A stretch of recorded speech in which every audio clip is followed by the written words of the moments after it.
সুস্থতার নিয়ামত দান করে, ঈমান নামক দৌলত দান করে, তার মহান বড় হুকুম জোহরের 4 রাকাত ফরজ নামাজ আদায় করার পরে আল্লাহ পাক রব্বুল আলামিনের শাহী কালামুল্লাহ তিলাওয়াত শোনার পরে যে আল্লাহ পাক রব্বুল আলামিন কোরআন এবং হাদিসের কথা শোনা এবং বলার তৌফিক দান করলেন, সে মহান আল্লাহ পাক রব্বুল আলামিনের দরবারে শুকরিয়া জ্ঞাপন করে সকলে জোরে সোরে বলি আলহামদুলিল্লাহ। আরো জোরে বলি আলহামদুলিল্লাহ। আসলে আল্লাহ তাআলার নিয়ামতের শুকরিয়া কিয়ামত পর্যন্ত আদায় করেও শেষ করা যাবে না। সর্বোপরি লাখো কোটি দুরূদ ও সালাম সাইয়্যিদুল মুরসালিন খাতামান নবীন রাহমাতুল লিল আলামিন, যে নবী উম্মতের কান্ডার রহমতে ভান্ডার সরদারে আলম সরদারে দুজাহান সাইয়্যিদুল কাউনাইন রাহমাতুল লিল আলামিন, যে নবীর আগমনে সারা দুনিয়া নূরে নূরান্বিত হয়েছে, যে নবীর আগমনে আয়ামে জাহিলিয়াতের যুগ সোনার যুগে রূপান্তরিত হয়েছে, সে রাহমাতুল লিল আলামিন নবীর উপরে সকলের অন্তর স্থল থেকে দুরূদ ও সালাম সকলেই বলি সাল্লাল্লাহু আলাইহি ওয়াসাল্লাম। সর্বোপরি আজকে আমার প্রাণপ্রিয় প্রতিষ্ঠান রাসমবাড়ি দারুল উলুম মাদানী কওমি মাদ্রাসার অঙ্গনে আল্লাহ তাআলার রহমত, আল্লাহ তাআলার দয়া, যে আল্লাহ পাক রব্বুল আলামিন এই প্রত্যন্ত অঞ্চল গ্রামের মধ্যে যে আল্লাহ তাআলা একটা কোরআনের বাগান, কোরআনের মজলিস, জান্নাতের বাগান মিলিয়ে দিয়েছেন, এটা আল্লাহ তাআলার শুকরিয়ার বিষয়। এরপরও দুঃখ এবং পরিতাপের সাথে বলতে হয়, এটাকে আমরা অ্যাকসেপ্ট গ্রহণ করতে জানলাম না। মাইকের আওয়াজ গ্রাম মহল্লা পাড়া প্রতিবেশীর সকলের কানে কম বেশি পৌঁছাইতেছে। সত্য কথা যে আসলে কোরআন এবং হাদিসের মজলিস পাইলাম, কোরআন এবং হাদিসের বাগান পাইলাম, এরপরও কোরআন এবং হাদিসের মজলিসে, কোরআন এবং হাদিসের বাগানে বসতে পারলাম না। বসার মতো তকদির আমার আপনার হলো না। আমি আপনাদেরকে স্পষ্ট বলি, আপনার মতো কপাল পরা, আপনার মতো হতভাগা আর কেউ নাই। রাসূলুল্লাহ সাল্লাল্লাহু আলাইহি ওয়াসাল্লাম বলেন, যেখানে কোরআন এবং হাদিসের আলোচনা করা হয়, এটা দুনিয়ার জমিনে সাধারণ কোনো জায়গা থাকে না, সেটা একটা জান্নাতের বাগান। বলুন সুবহানাল্লাহ। আজকে আপনারা যারা সামনে এসেছেন, এটা সাধারণ কোন একটা জায়গা নয়, রাসূলের ভাষা অনুযায়ী একটা জান্নাতের বাগানে আপনারা বসেছেন।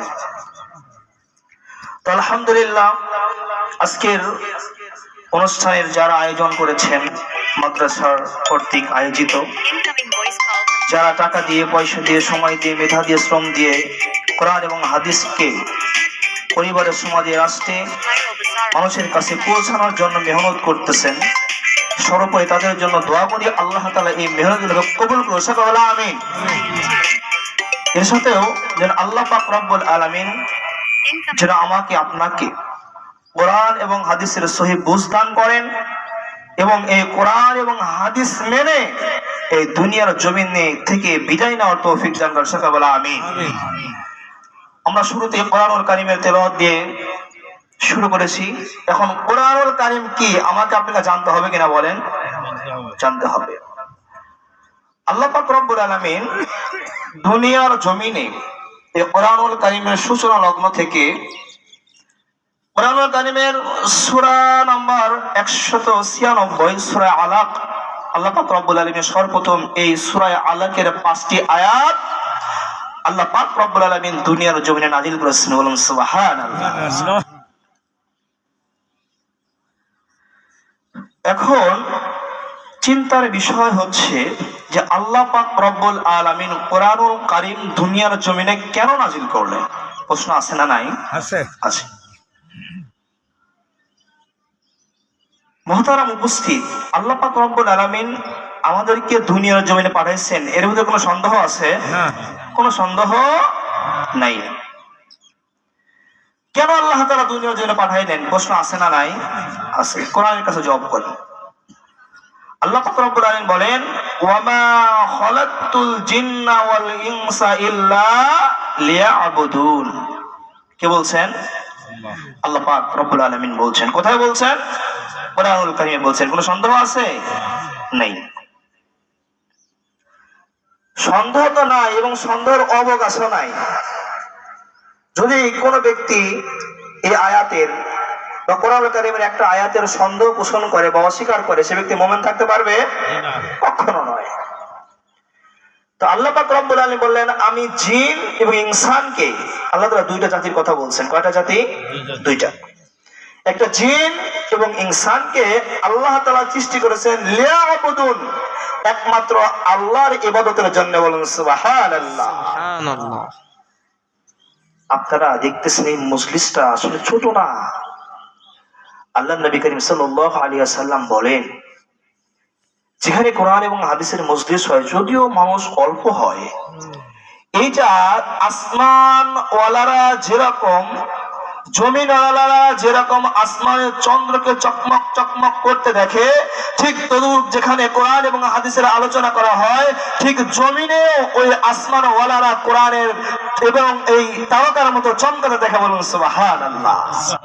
তেমন একটা মজলিস, যে মজলিসটা আসলে আল্লাহ পাক রব্বুল আলামিন মানুষের জিন্দেগীর গুনাহ খাতা মাফ করে দেয়। বলুন সুবহানাল্লাহ। যে কথা বলতেছিলাম, আল্লাহ তাআলা মানুষকে কি জন্য সৃষ্টি করেছেন? তার গোলামি করার জন্য, তার দাসত্ব করার জন্য। আল্লাহ পাক রব্বুল হুকুমকে মেনে দুনিয়ার জমিন থেকে বিদায় নিতে হবে। আর সেই জোর, সেই মার্কাজ আল্লাহর ওলিদের মাধ্যমে প্রতিষ্ঠিত হচ্ছে। আর সেখান থেকে কিছু নিতে পারবো না, নিতে পারলাম না, তাহলে আপনিও চিন্তা করেন যে আমার মতো হতভাগা কপাল পোড়া কেউ আছে? বলেন নাই। আমরা সবাই জান্নাতে যাইতে চাই কিনা বলেন? প্রত্যেকটা মানুষই জান্নাতে যাইতে চায়, কিন্তু জান্নাতে যাইতে হলে যে ঈমান আমল নিয়ে যাইতে হয়, এই ঈমান আমল কতটুকু লাগবে, কিভাবে ঈমান মজবুত হয়, কিভাবে আমল মজবুত হয়, এগুলোর ইলম জানা লাগবে কিনা বলেন? এর মূল মার্কাজই হচ্ছে মাদ্রাসা, ইলমের মার্কাজ, ঈমান আমল শুদ্ধকরণের মার্কাজ। জান্নাতে যাইতে হলে ঈমান শর্ত, ঈমান ব্যতীত কখনো কেউ জান্নাতে যাইতে পারবে না। পারবে বলেন? দুনিয়ার জমিনে সে যত ভালো কাজই করুক না কেন, যদি তার ঈমান না থাকে, সে জান্নাতের ঘ্রাণও পাইবে না। এখন ঈমান কি জিনিস আমাকে জানতে হবে কিনা বলেন? আমল কি জিনিস আমাকে জানতে হবে কিনা বলেন? জানতে হবে। তিনি এটাকে আমি এমনি এমনি জানতে পারবো? হয়তো কোরআন এবং হাদিস তিলাওয়াত করতে হবে, কোরআন এবং হাদিস পড়তে হবে, না হয় কোনো উলামায়ে কিরাম কাছে আমাকে সংস্পর্শে যাইতে হবে, না হলে আমার কোনো সন্তান বা ছেলেকে মাদ্রাসায় লেখাপড়া করতে দিয়েছি, সেই ছেলে সন্তানকে জানতে হবে। বলুন ঠিক কিনা? কোরআনুল কারীমে কিন্তু আল্লাহ পাক রব্বুল আলামিন সর্বপ্রথম নামাজের আয়াত কিন্তু নাজিল করেন নাই। হজের, যাকাতের আনুষঙ্গিক যত নিয়ম কানুন আল্লাহ তাআলা দিয়েছেন কোরআনুল কারীমের মধ্যে সর্বপ্রথম কিন্তু ওইগুলো বলেন নাই। আল্লাহ পাক রব্বুল আলামিন কোরআনুল কারীমের সূরা আলাকে আল্লাহ তাআলা বলছেন, ইকরা বিসমি রাব্বিকাল্লাযী খলাক। ইকরা, আল্লাহ বললেন পড়ো, বিসমি রাব্বিকাল্লাযী খলাক, পড়ো তোমার প্রভুর নামে যিনি তোমাকে সৃষ্টি করেছেন। বলুন সুবহানাল্লাহ। কার কথা? আল্লাহর কথা। কারণ আল্লাহ জানেন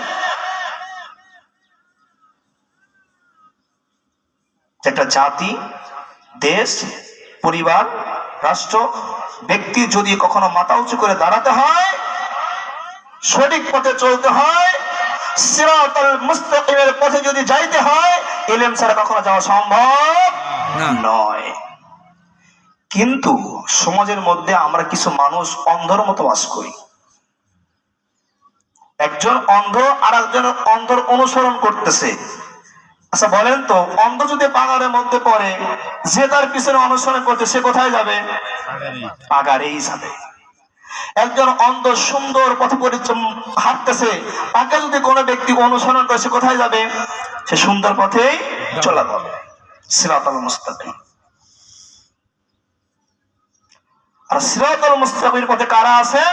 যাদের মধ্যে কোরআন এবং হাদিসের জ্ঞান আছেন, যারা কোরআন এবং হাদিস দ্বারা কথা বলতেছে, কোরআন এবং হাদিস দ্বারা মানুষকে আহ্বান করতেছে।